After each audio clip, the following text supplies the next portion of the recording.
One night in the winter of 1984, a healthy, middle-aged woman, who we'll call Brenda for this story, was at her home in London reading a book when she suddenly heard a voice in her head. Please don't be afraid. My friend and I, we used to work at the Children's Hospital, and we would like to help you. It was so clear, and it did not sound like any voice she had heard before. Brenda just sat on the couch and didn't do anything and just waited. The voice in her head seemed to pick up on her reaction and said, Brenda, this is not a hallucination. We're real and we want to help you. She believed she had just lost her mind, and first thing the next morning she went to her doctor's office. The doctor referred her to a psychiatrist. They said, look, I don't really know why you're hearing these voices. There's no clear medical explanation for why. And so Brenda was ultimately diagnosed with something called functional hallucinatory psychosis. The psychiatrist began treating Brenda with an antipsychotic drug as well as with supportive counseling. The voices eventually stopped. She actually went on vacation with her family outside of London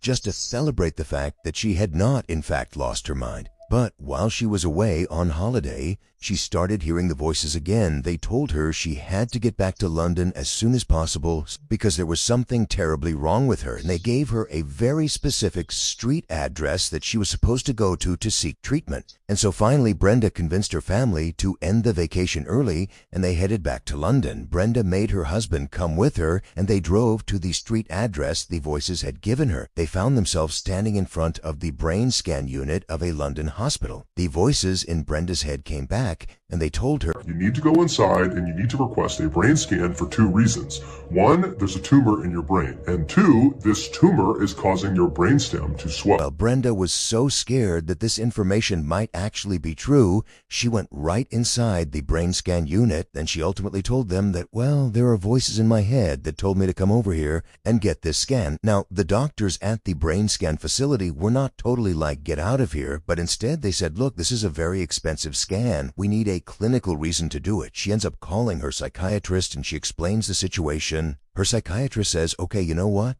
I will call over and I will get you an appointment to get a brain scan. And about a month later, Brenda went in, she had the scan done, she had a brain tumor, and her brainstem was swollen. The doctors couldn't believe it because Brenda was showing absolutely no signs. Brenda decided to go with immediate surgery.